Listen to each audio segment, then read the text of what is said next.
예, 반갑습니다.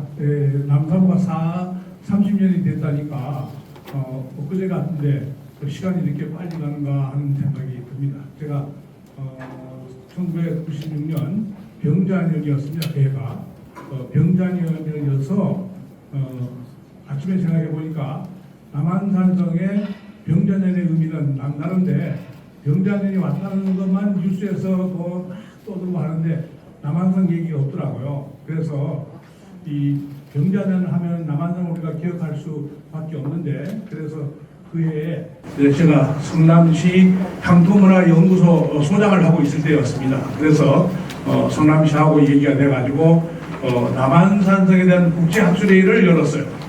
그것이 이제 발단이 돼가지고 96년에 학술회의를 열고, 그 학술회의는 이제 교수들 10명 티어만 있어서 그걸 좀 확대하자 해서 NGO 단체로 남한산성을 사랑하는 모임을 만들어서 시작한 지가 벌써 30년이 흘렀다니까 아주 관계가 무력합니다. 그때가 제가 48인데 지금 이제 80을 내일모레 바라보는 그런 그 입장이 됐고, 30년 역사가 정말 새롭게 느껴지는 겁니다. 우리 사회자가 빨리빨리 20분 내에 끝내라고 해서 제가 준비한 거 가지고 빨리 시작하도록 하겠습니다. 이거 안 들어봐. 안 들어봐. 어디?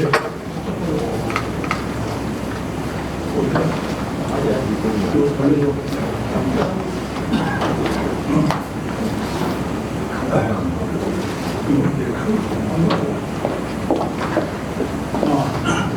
네, 제가 오늘 하고 싶은 것은 남한산성은 천작지성이다, 하늘이 내려준 성이다 하는 것을 좀 강조할 필요가 있다고 생각해서, 하늘이 내려준 성이다, 이런 기록이 반대는 없어요. 그런데 남한산성에만 여기가 하늘이 내려준 성이라는 이런 그 의미를 갖고 있습니다.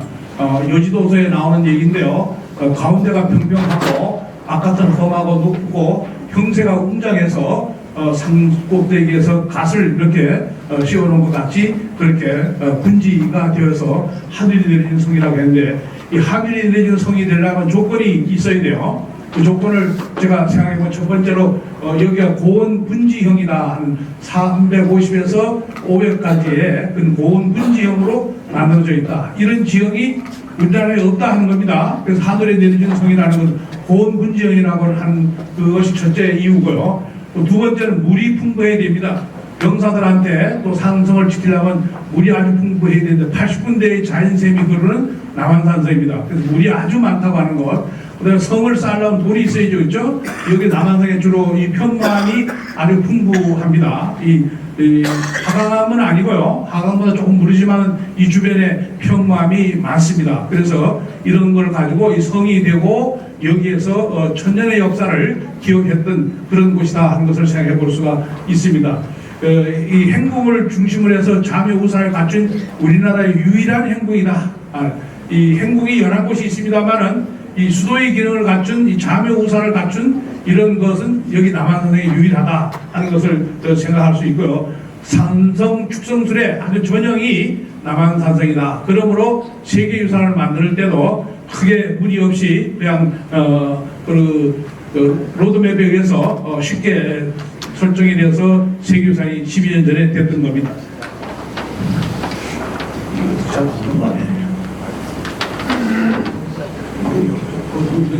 자, 나와.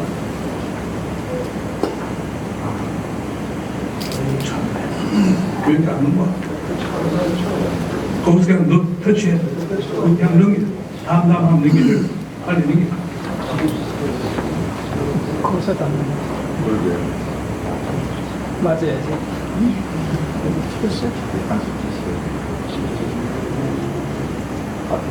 넘기는데. 아니, 저 여기 어려우실 겁니다. 자, 남한산성의 여러분들 이 지도는 여러분들 봤습니다. 한강을 중심에 축에 두고 그 남쪽에 진산으로서의 남한산의 모습을 알 수 있고, 저 안산 시화까지가 다 광주 권역이었다는 것, 강남 4구가 다 광주였다는 것, 이런 것들을 확연하게 알 수 있습니다. 옛날에는 저 남양만 일대까지 광주를 넣었던 이유가 광주유수 한마디에 소금이 바로바로 와야 됩니다. 그래서 이 넓은 지역을 하나이기 때문에 넓을 광자 광주입니다. 그 지도를 한번 살펴봤습니다. 그 다음에요. 또 다음 넘어가시죠. 다음.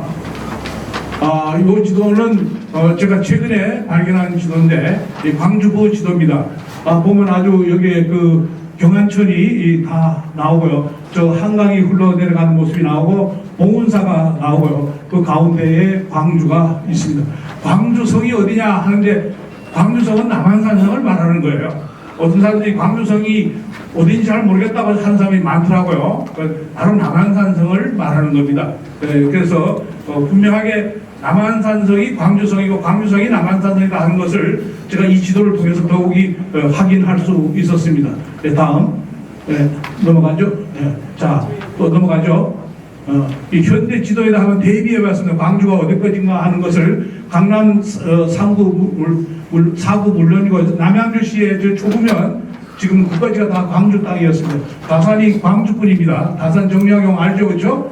광주군입니다. 그 다음에 이쪽에서 성남, 의왕, 군포, 화성, 안산시까지 해서 시아호까지가 전부 다 광주였다 하는 것을 알 수가 있습니다. 넘겨가시죠. 이 남한산 400년의 그 스토리를 좀 살펴보면요, 우리가 다 아는 것처럼 백제 2000년 전에 이 고구려의 동명성왕의 아들이었던 비류하고 온조가 남하를 하죠. 그래서 온조 중심으로 다시 통합이 돼서 10개국에서 백제 탄생이 이루어지는데요. BC 18년이 됩니다. 그래서 이 한강 유역을 중심으로 해서 기반을 다져서 주변국에서 전부 다 통합이 되었다 하는 걸 알 수가 있습니다. 그 형이었던 그 비류는 미추홀, 지금 인천입니다. 거기에서 시작을 했지만은 농사가 안 되고 했어요. 나중에 다 한성 백제, 송파 이쪽으로 와서 다 합쳐서 백제가 만들어졌다. 그래서 백제의 시조 온조 시대의 왕성으로서의 그 백제의 진산, 성산이다 하는 것을 알 수가 있습니다. 이걸 확인하려면은 지금 올림픽 파크 때 그 18층 로비에 가보면은 남쪽에 아주 큰 산이 하나 보이는데 바로 이 남한산성을 알 수가 있습니다. 초기 백제의 사람들은 남한산성을 굉장히 중요시한 진상으로 생각했다. 그리고 그런 의미 때문에 남한산성에 그 온조의 숭렬전과 온조대왕 스토리가 있게 되었다 하는 사실을 우리가 좀 상기해야 할 필요가 있습니다. 온조대왕의 사당이 여기 있는 거에 대해서 사람들이 잘 몰라요. 근데 여러분들 앞으로 큰 꿈을 꾸고 미래를 좀 더 개척적으로 살고자 하면 온조대왕 와서 큰절 한번 하십시오. 그럼 아마 여러분들 미래가 열릴 겁니다. 온조대왕 오실 때 항상 연락하면은 우리 세계유산센터에서 아마 남사보라 가면 문을 열어줄 겁니다. 그리고 거기 와서 총수 한번 해놓고 큰절 한번 하면은 여러분들 미래가 열린다 하는 얘기를 제가 강조를 하고 싶습니다. 그 다음에 이제 나당전쟁을 통해서 신라가 여기서를 삼국 통일의 교두보를 형성했고요. 애교 무대에 등장을 했습니다. 이 국방과 애교는 같이 가는 거고 더 중요한 것이 뭐냐 하면 저 여기서는 애교를 제가 강조를 해놨던 겁니다. 애교가 얼마나 중요한가 하는 것, 이 국방과 애교 이 두 가지 문제에서 신라가 애교를 통해서 세계 무대로 나갈 수 있었다 하는 것을 강조했고, 그래서 신라 사람들은 여기를 주장산, 일장산이라고 불렀습니다.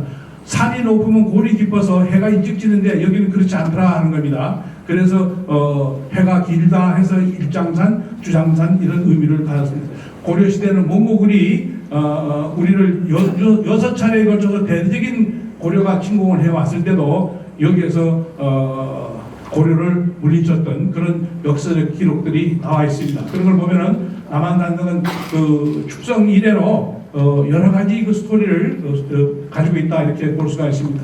자, 다음 또 넘어가요 빨리.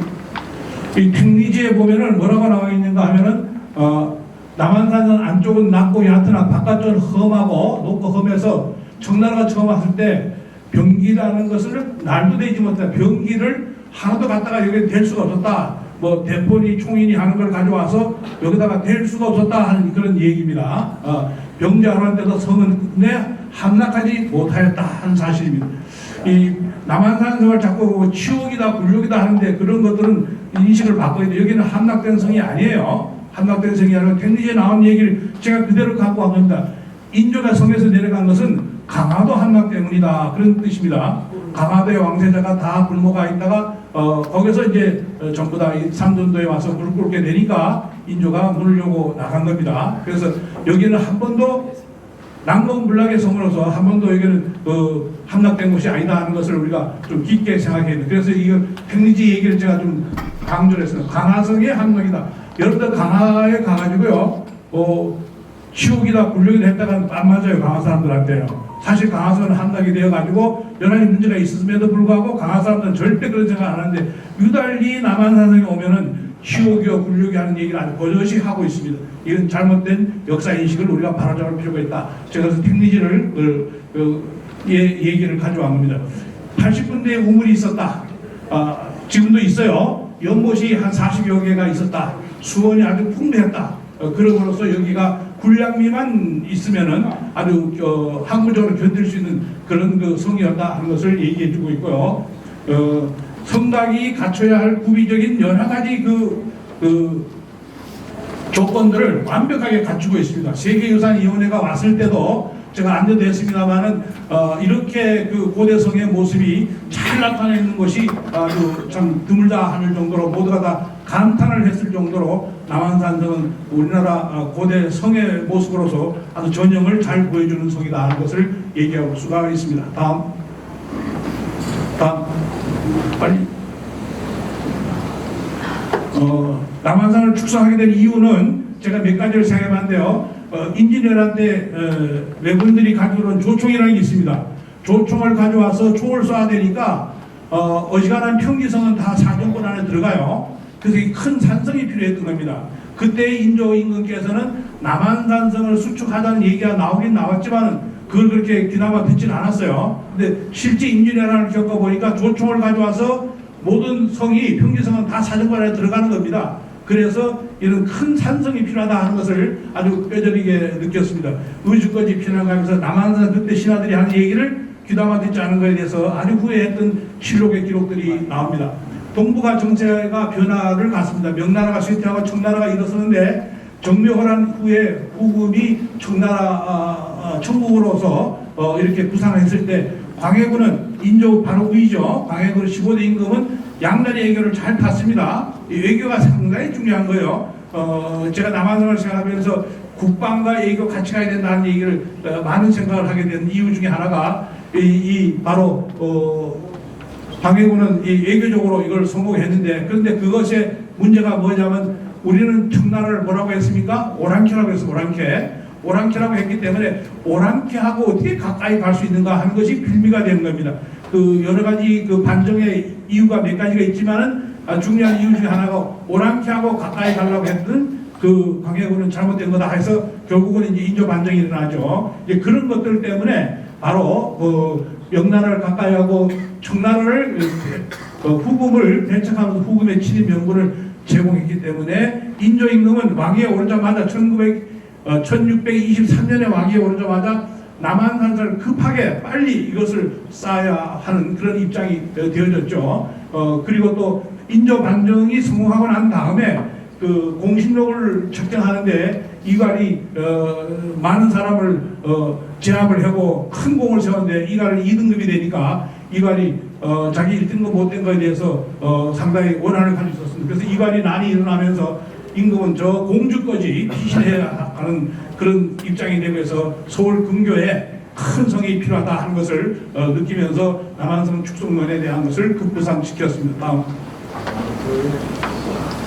이 인조 임금은 총융사 이서 장군이라고 하는 분, 완봉부흥군이고요. 백발 장군이라고 했더니 이 이서 장군에게 산성 축성을 명령을 했습니다. 그리고 나서 축성 공사는 벽암각성이라고 하는 이 스님에게 팔도 도청서를 내려가지고 남한산성의 팔도 의승군을 동원해서 이 성을 쌓게 되었습니다. 이 벽암각성이라는 분은 봉은사에 계시던 분이었어요. 임진왜란에도 참전했던 전술과 아주 축성술에 뛰어났던 분인데요. 남한의 기존에 있는 2개의 절을 활용하고 7개를 더 창건해가지고 9개를 만들고 본부사찰을 하나 두고 개원사를 본부사찰을 하고 나머지 1도 2사찰로서 남한산성을 수축을 하게 됩니다. 그래서 남한산성은 나중에 나오지만 이건 또 하나의 작은 항목이다. 팔도가 다 있는 곳입니다. 여기가 팔도가 다 있어서 그런 1도 1사찰의 개념으로서 개원사의 본용을 뒀다 하는 것을 볼 수가 있고요. 장대 중심으로 좌우에 배치시켜서 민족화합과 화합의 땅이라는 것을 강조했습니다. 남한산성은 1623년 4월부터 시작해서 26년 11월 달에 약 2년 한 6개월 정도 걸려서 이 성을 완성을 해냈습니다. 8km, 내성 8km가 완료가 된 겁니다. 자, 넘어가겠습니다. 남한성에 있던 이 호국의 정신입니다. 승려들이 이 성을 쌓을 때 어떤 정신으로 쌓았는가? 그거 한마디로 말하면 호국 정신인데요. 호국 정신은 자타 불의의 정신입니다. 국가와 나, 또 나와 남, 이것은 둘이 아닌 하나다 하는 생각입니다. 자타 불의의 정신이 바로 이 호국 의성군들의 내면 속에 흐르는 정신이다 하는 것을 알 수가 있습니다.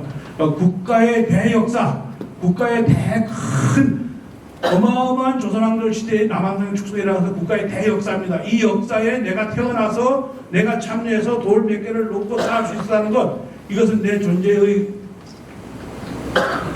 의무고 또 나의 영광이라고 생각했습니다.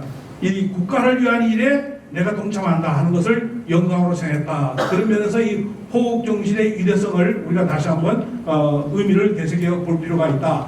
그리고 이 남한산성은요, 모두가 다 하나가 되고 통일의 뜻을 걷고 화합의 땅이다. 그래서 남문의 이름이 쥐하문입니다. 쥐하문이라는 뜻도 바로 여기서 나옵니다.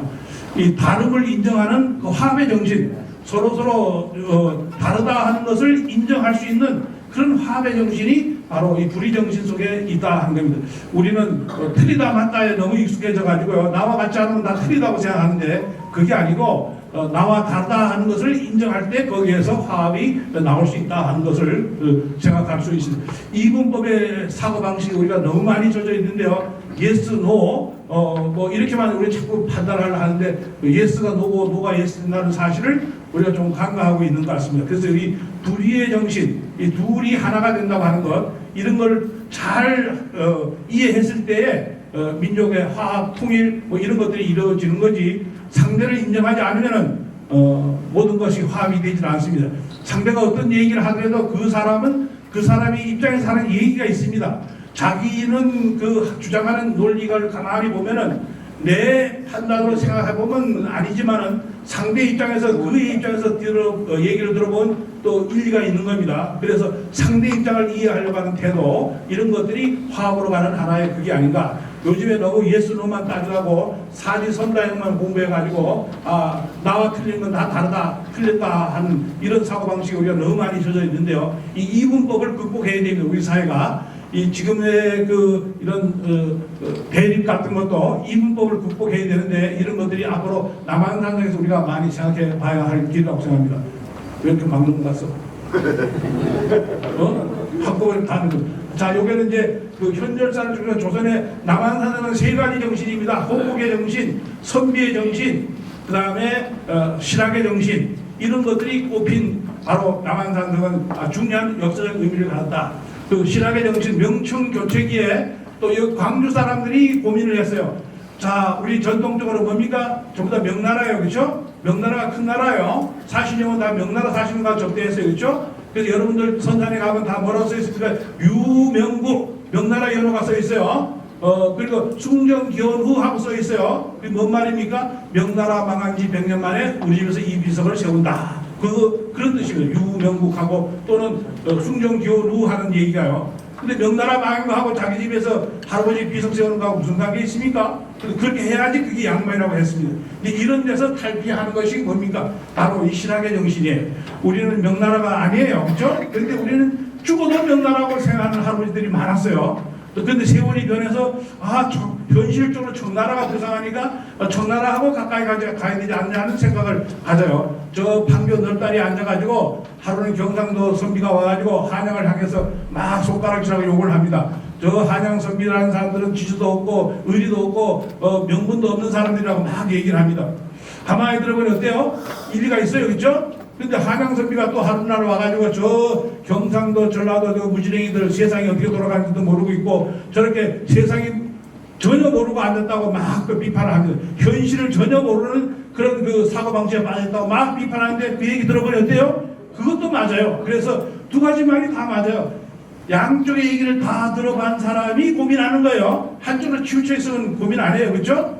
양쪽 얘기를 다 들어보고 나서 광주 사람들이 깨달은 게 있어요. 그게 뭡니까? 우리는 청나라도 아니고 우리는 명나라도 아니다. 우리는 뭡니까? 조선이다 하는 이 민족적 아이덴티티를 처음 찾아낸 땅이 바로 이 광주 이 일대의 근기학파의 정신이라는 겁니다. 그것이 실학으로 발전해가지고 쭉 발전해 내려간 겁니다. 쭉 넘어갔어. 쭉 넘어갔네. 자 넘어갔어. 요 얘기 했고요. 그래서 이익이라든가 안정복, 정약용 이런 분들이 다 광주 실학의 아주 대표적인 인물입니다. 요게 이익은 안산에 현재 안산에 가면 이익 선생의 기념관이 아주 큰 기념관이 있어요. 이익 선생의 그 문집에 첫 구절에 첫 장을 탁 비면 이익은 광주인야라 이렇게 돼 있어요. 그래서 그 박물관을 만들었을 때 그 첫 장을 크게 크로즈업 시켜서 이렇게 자리가 없으니까 그걸 이렇게 크로즈업 시키는데 안산 사람들이 그 광주라는 말이 자기들을 다가오지 않으니까 그걸 문질러 가지고 지워놨어요. 지금은 다 없애놨는데 광주인야라 광주 사람이에요. 안산이 다 광주 땅에 시하오 남양만 일대가 다 광주 땅이었어요. 우리가 잘 아는 그 성호이 아주 실학의 태두죠, 그렇죠? 수남 안정복은 지금도 광주에 계시니까 광주라는 거 다 알고 있죠, 그렇죠? 다산 정약왕도 지금 남양주로 되어 있는데 아니에요. 거기가 다 옛날에 광주 땅이었어요. 그래서 이런 분들이 한강 남쪽의 사람들이 그런 생각을 했다. 한강을 끼고 있는 남쪽의 사람들이 그 실학의 정신을 했다. 이 실학의 정신이 바로 개화사상으로 독립사상으로 삼일정신으로 이어지는 민족 정신의 큰 흐름이 되었다 하는 겁니다. 자, 넘어가죠. 자, 천천히 해요. 네? 천천히 잘 하세요. 잘. 천천히 시간이 됐다고 자꾸 했어요. 시간이 없잖아. 자, 앞으로 좀 한번. 아니, 너무. 앞으로 가, 앞으로. 아니, 어디로 가요?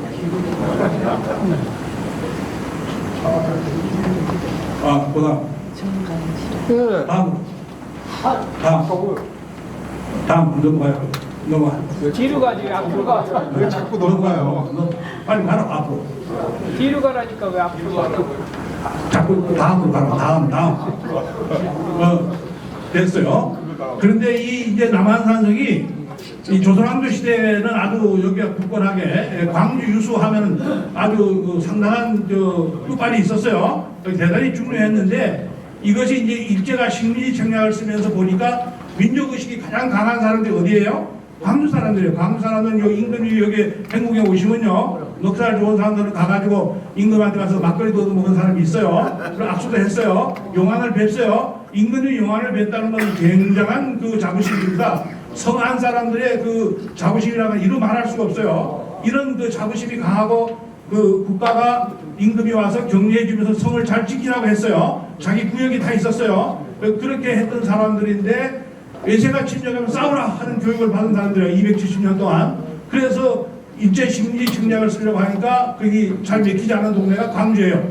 광주가 되니까 모난돌이 정 맞는다고요. 광주가 이제 깨지기 시작하는 거예요. 그래서 일제가 들어오기 전에 어디 많이 너무 많이 지나가네. 아이 너무 넘어갔어. 천천히 하세요, 원장님. 하나 더. 뒤로 가. 앞으로. 친일 사관이 지배하면서 남한산성은 이제 무너져가기 시작을 했고요. 94년 1894년 이때가 가배경인데 산성의 이 승번 제도에 의해서 산성이 관리 운영 유지가 됐어요. 274년 동안인데 이것이 폐지가 돼버렸어요. 그래서 산성의 팔도 승려들이 이제 ቁ꾸리 흩어지기 시작했고요. 1906년에 광주군으로 격화를 시켰습니다.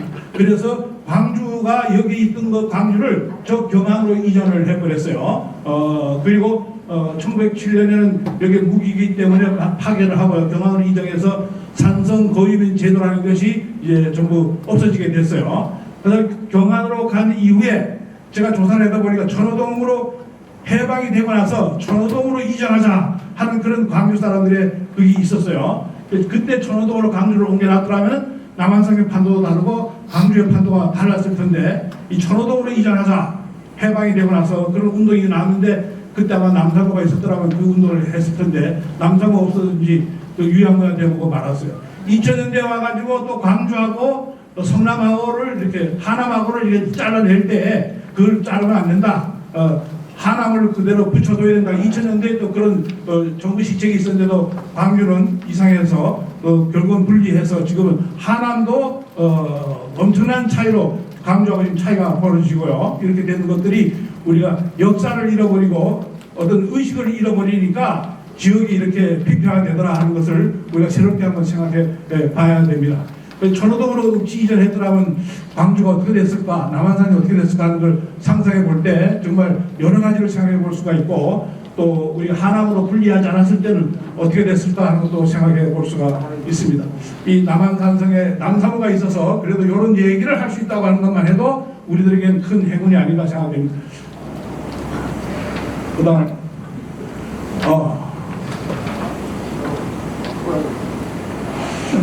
이렇게 됐던 남한산성이 100년 동안 여기를 파괴했어요. 일제가 50년 동안 파괴하고 그 해방되고 나서 연장선상에서 우리가 또 50년 동안 파괴했습니다. 그 파괴가 멈추기 시작한 것은 남사모가 생기면서부터 시작된 거예요. 그래서 우리가 30년이 되고 남한산을 더 이상 파괴를 못하고 세계문화재이 되는데 결정적인 역할을 한 것은 남사모의 역할이다. 이 30년이 고향 온 30년이 아니다 하는 것을 우리가 생각하면서 남사모에 우리들은 큰 자부심으로 여기를 바라봐야 된다 하는 생각이 듭니다. 그리고 이 서서히 남한산성이 이제 복원되어 가는 과정을 기획단이 생기면서 이렇게 만들어져 갔습니다. 제가 남한산 복원정비 기획단의 초대 단장으로서 월급은 없었습니다만 초대 단장으로서 그때에 이 행궁 복원을 했던 이들이 엊그제 같은데 벌써 이렇게 시간이 많이 흘렀구나 하는 생각을 해볼 수 있습니다. 성곽 복원 어떤 의미가 있는가? 다음 넘어가세요. 궁중문화 우리가 대한민국에서요, 우리가 어디에 태어났냐에 따라서 그 사람의 신분이 달라져요. 그렇죠? 어느 동네에 사느냐에 따라서 신분이 달라져요. 그렇죠? 근데 가장 높은 수준의 문화와 시민이 어디 있는가? 그 바로 궁궐에 있어요. 궁궐. 유럽에 가면 성에 있어요. 성에 가야지 그 지역의 가장 높은 수준의 문화를 접할 수 있어요. 그 성에 가야지 볼 수 있는데 우리도 마찬가지예요. 우리도 가장 높은 수준의 문화가 어디 있는가? 이 남한산성 안에 있었어요. 아까 우리 회장님이 해동축제 얘기도 하고 교정교육 얘기했는데요. 그렇게 아무나 있는 데가 아니에요. 남한산성 정도 돼야지 그런 문화가 있는 거예요. 궁궐에 가야지 그런 문화가 있는 거예요. 바로 그런 고품격 문화의 진원지가 남한산성이다 하는 것을 우리가 생각하고 해동축제에 나오는 효종객뿐만 아니라 많은 이런 높은 수준의 문화를 여기서 다시 향유할 수 있는 그런 시간을 우리가 생각해야 된다. 무예문화의 보고다. 영문가를 중심으로 해서 국가시라든가 무술연마 이런 것들을 여기서 했던 그런 장소이고요. 벚꽃 창신의 장시다 하는 것, 그 다음에 창의 체험의 무대다. 이 남한산에서 일어나는 많은 문화적인 행사라든가 이런 것들을 보면서 바로 벚꽃 창신의 정신이 여기에 흐르고 있는 그런 남한산성이다 하는 것을 생각할 수 있습니다. 다음 보세요. 행국에 복원된 모습이고요. 또 다음 남한산성에 이제 이 새로운 기운이 들어오기 시작했던 기운 생동인데 이 기운을 타고 우리도 같이 좋은 세상 만나야 된다 하는 것을 제가 강조했습니다. 다음 넘어가겠습니다. 남한산성 작은 한국입니다. 여기가 작은 한국이고 작은 한양이에요. 그런 의미에서 제가 이렇게 봤습니다. 종묘의식을 갖추고요. 한강을 해자로 건너렸다 하는 겁니다. 성에는 반드시 해자가 있어요. 방어선. 그 한강을 해자로 건너렸다 하는 사실. 이거 하나만 가져도 서양 사람들이 봐서 어마어마하게 생각해요. 어마어마하게 생각해요. 해자를 한강이 해자였다 하는 개념. 이것만 해도 아주 남한산성의 장대한 통쾌한 그런 의미를 가질 수가 있어요. 제가 실제 유네스코 왔을 때 저 연주봉에서 저 봐라 저기 한강 아니냐 말이야. 저기 한강이 바로 해자의 개념이라는 걸 설명했을 때 그 사람들이 다 하나같이 아주 입을 딱 벌렸어요. 그걸 보고 청나라는 그것을 역이용해가지고 겨울에 침입해 온 거예요. 한강이 결빙 안 되면은 여기 와도 소용없어요. 그걸 결빙을 해서 1636년 12월 15일에 여기를 왔죠. 그런 걸 보면은 이 한강을 우리가 어떻게 활용했는가를 알 수가 있습니다. 그 다음에 여기는 산성에는 4개의 정문이 있고 16개 암문, 수구문, 시구문에서 이 문이 굉장히 우리나라의 성 중에서 문이 가장 많은 성이 남한산성이에요. 그래서 이 성이라는 건 뭐냐? 닫힌 공간이에요. 근데 문을 만든 건 뭐냐? 소통의 공간이에요. 그래서 남한산성은 닫힘과 동시에 열림이 있는 소통의 공간이다 하는 것을 우리가 좀 생각해야 되고, 강진수 어전에 참석할 수 있는 그런 그 정입품 장관급이었다. 산성 출전의 뱉다 사전이 남한산성에 있다. 성돌의 하나하나에 다 거기에 의미가 있다 하는 것을 강조를 했습니다. 죽성술이 쭉 발전해 가는데요. 이 인조시대 죽성은 내기를 주는 태물림식 석축 방식이 우리 많이 봤죠, 그렇죠? 사람들 기어 오르지 못하게 만들어놓은 성이에요. 또 30년 이후에는 합법 공격에 대비하기 위해서 하단에 대형 석재를 썼다. 그 다음에 숙종시에는 큰 돌을 사용하고 성벽의 지지율을 높였다. 또 용조시에는 모서리를 서로 맞추는 그레이징 기법을 썼다. 이 돌 쌓는 기법이 발전해 가는데 그 합보의 발달과 따라서 같이 대응해서 발전해 간 겁니다. 그 모든 것들이 이 속에 다 들어있다는 겁니다. 정조 때 와서는 남한산성에 이제 신소재 벽돌, 우리가 남한 벽돌 봤죠, 그렇죠? 벽돌과 석회를 사용해서 합보 공격에 대비했다. 성의 형태 변화, 인류 역사 단계 이런 것들이 이 속에 다 들어있다 하는 것을 알 수가 있습니다. 다음 넘어가세요. 자, 이것도 그냥 넘어가겠습니다. 빨리 넘어가세요. 남한산 세계선적 가치에서 도성 조형론이 반영된 임시수다다. 무기 발달과 축성술이 같이 갔다 하는 것입니다. 두 번째는 군사시설은 성각 축성 발달사의 보고이다. 시대별로 전부 다 남한산의 축성법이 다 나타나 있다 하는 겁니다. 그래서 바로 이런 축성 발달사의 여기가 보고다 하는 것. 이 큰 두 가지가 전제가 되어 가지고 구체적으로 좀 더 따져보면은 다음 넘어가세요. 자연지세를 따른 성벽은 거의 손상을 입지 않은 상태로 잘 보존되어 있고 7세기부터 축조해서 19세기까지의 무기체계 발달에 따라서 성곽 방어력이 다양한 방어시설로 잘 나타나 있다 하는 것을 특징으로 잡을 수가 있습니다. 두 번째는 조선왕실의 최후의 고장처입니다. 조선왕실이 마지막으로 옮겨갈 수 있는 곳이 어딘가? 남한산성이라는 겁니다. 왕실의 최후 고정처고요. 자급자족의 산성도시였다. 인구 한 5천 명이 거주하는 자급자족의 도시였다. 광주 하면 남한산성을 말한 거예요. 지금 자꾸 저 경한 그것만 생각하는데 그게 아니고 남한산성을 광주하던 얘기하는 거다. 이 안에 5천 명의 천세대가 여기서 살았다 하는 것을 알 수가 있습니다. 성벽 축조술의 시대별로 다른 특징을 나타내고 있고 바로 승군, 의승 방번제도를 둬가지고 이 방어 관리를 맡아왔다 하는 것을 알 수가 있습니다. 자, 다음 종묘사지 아까 얘기했고요. 외세에 대한 저항과 자주의식의 중심이었다. 그 다음에 남한산성 고통스러운 역사를 통해서 배운 교훈을 잊지 않기 위해서 기억의 장소 무망루를 새겨놓는 민족 자존의 성지다 하는 겁니다. 무망루 우리 수호장대 가면 있지 않습니까? 그 무망루라는 것을 제가 좀 마지막에 강조를 좀 하겠습니다. 그 세계유산위원회가 2014년 6월에 인정을 했던 세계유산이 되었던 그 과정을 좀 살펴봤습니다. 자, 수호장대고요. 이거 너무 수호장대고요. 요 2층의 내부 편역을 영조 때 다음 넘어가세요. 저게 무망루라고 좀 흐릿하게 나오는데요. 자, 다음 넘어가 보세요. 무망루, 이 2층에 있는 그 내부 편역입니다. 무망루, 잊지 말라, 기억해라, 보존해라. 그런 뜻입니다. 무망루. 다음 넘어가세요. 요 무망루 편역 각이 있고 그 옆에 있습니다. 또 다음 무망루.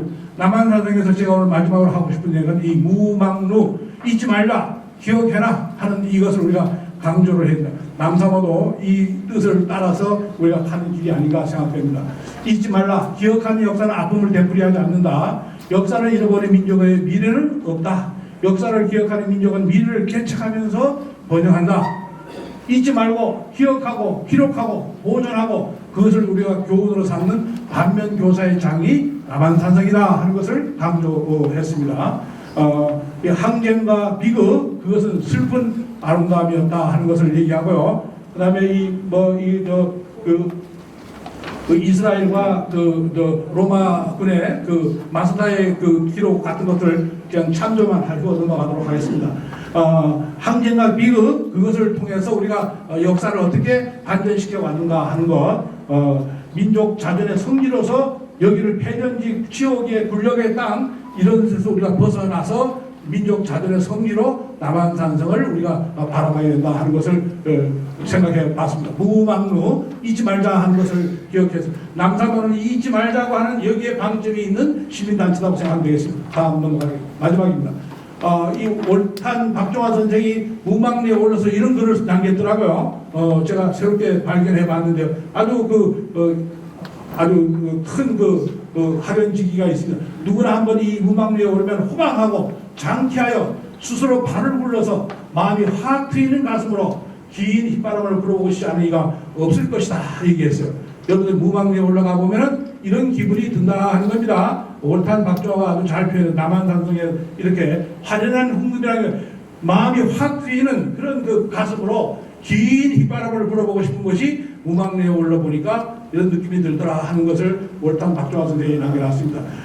탁 열려진 눈의 경계, 탁 열려진 눈에 보이는 그 경계는 서울, 양주, 양평, 영인, 고사양의 모든 산천이 다 내려다 보이고 그 다음에 힘을건 인천 바다의 석수가 끓어오르는 시뻘건 불덩이, 이것이 바로 남한산성에서 바라볼 수 있는 장쾌한 그런 경관이었고, 이 역사를 잃어버리면 안 된다 하는 것을 영조가 특별히 강조했고요. 남한산에 와서요.